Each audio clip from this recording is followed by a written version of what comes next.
दर्शकवृन्द नमस्कार।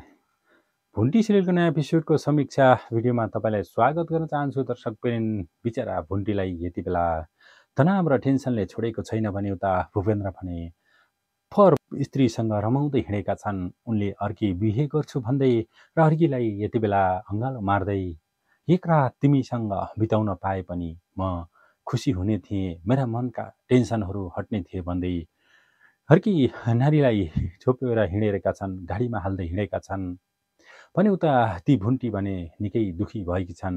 रुँदै रुँदै रात दिन कटाउनु परेको छ भुन्टीलाई। दर्शकवृन्द, उनले के त्यस्तो नराम्रो गरेकी थिइन् र? विगतका कुराहरूलाई सम्झिँदै उनले भूपेन्द्रले गरेका भूपेन्द्रसँग गरेका कुराकानीलाई सम्झिँदै उनले रात कटाएकी छन्।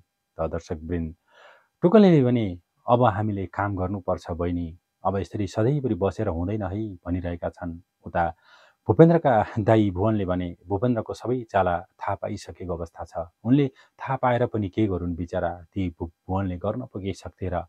उता गाडीमा हिँड्दै गरेका र ती महिलासँग अर्कै लिएर हिँडेका ती भूपेन्द्रले भने पार्टी रातको समयमा पनि घरबाट फोन गर्दै गर्दा साथीकोमा छु भनेर उनी त्यहाँ आइसकेका छैनन्। दर्शकवृन्द, घरमा उनले केही समय घुम्न जाउन भन्दै ती महिलालाई लगेर गएका छन्। दर्शकवृन्द, आखिर भूपेन्द्रले उनीसँग बिहे गर्नको लागि बाचा समेत गरेका छन् र भुन्टीलाई डिभोर्स दिन्छु भन्दै भनिसकेका छन् र डिभोर्स दिने कुरा गरिसकेका छन्। ती महिलाले त्यहाँ जानुभन्दा पहिला र उनीसँग रात बिताउनुभन्दा पहिला मसँग एउटा बाचा गर्ने भए म जान्छु, जब तिमी त्यहाँबाट फर्किनेछौ भुन्टीलाई डिभोर्स दिनुपर्छ र त्यसपछि मसँग नजिक हुन सक्नेछौ भन्दै गर्दाखेरि त्यहाँबाट भूपेन्द्रले हुन्छ म त्यसै गर्छु भन्दै विगतका कुरालाई सम्झेर भुन्टीले गरेको गल्ती हो यति बेला भन्दै उनले मैले माफी दिन सक्दैन, अब यिनी जस्तो श्रीमती पाए त राम्रै हुन्थ्यो भन्दै त्यहाँ ती भूपेन्द्रले भने दर्शकवृन्द अब भुन्टीलाई डिभोर्स दिने भनेर उनलाई वचन दिएका छन्।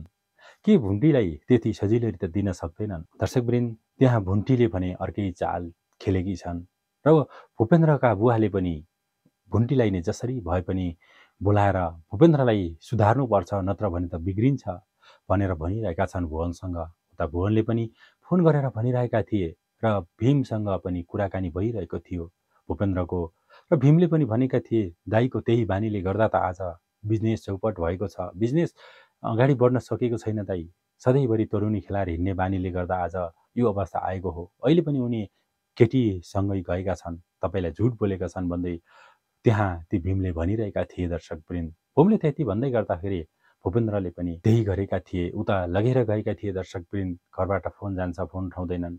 भीमले फोन गर्दा उठाएका थिए तर बिचरा के गर्नु, त्यहाँ झुट बोल्न बाध्य भयो उनी। उता भुन्टी भने दर्शकवृन्द रुँदै रुँदै बसिरहेकी छिन्, के गर्ने के नगर्ने भन्दै उनको मनमा धेरै कुराहरू खेलिरहेको छ यति बेला, किनभने उनलाई अझै पनि थाहा छैन म के गरौँ नगरौँ त के नगरौँ। उता भूपेन्द्रले त्यस्तो गरिसके, गरौँ त गल्ती मेरै छ, मैले सोध्नु पर्ने थियो गहना बेच्नको लागि, तर के गर्नु, पहिला त माफी दिएकी हुन् भन्दै कुरा सोचिरहेकी छिन्।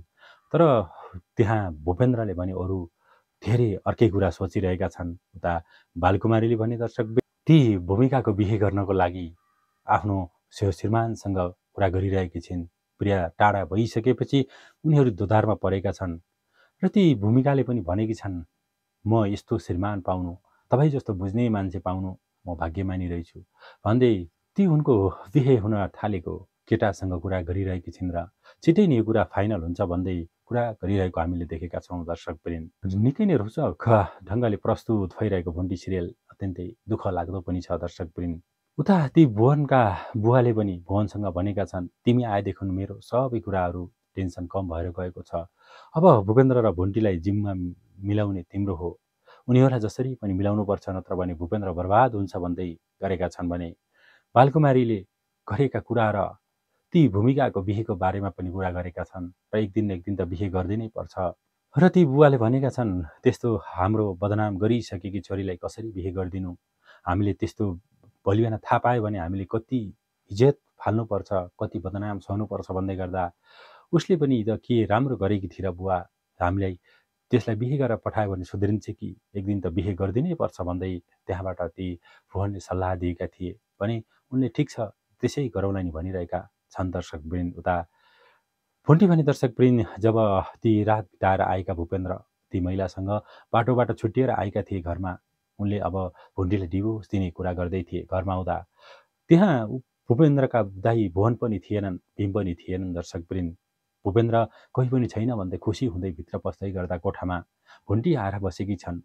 भुन्टी साँच्चै नै यस्ती मान्छे हुन्, धेरै बुद्धि चलाक भएर हिँड्ने गर्छिन्। अब सुकुमायाको इन्ट्री हुने पक्का छ दर्शकवृन्द। हो, भुन्टीले सुख पाउनुपर्छ, भुन्टीले भूपेन्द्रलाई कारवाही गर्नुपर्छ पनि भनेर भन्न चाहे र त्यहाँ भूपेन्द्रले गरेको गल्तीको सजाय पाउनुपर्छ, भुन्टीले न्याय पाउनुपर्छ भन्दै बिदा भएँ। च्यानललाई लाइक, सेयर, सब्सक्राइब गरी हामीसँग जोडिन नभुल्नुहोला। हवस् त, नमस्ते।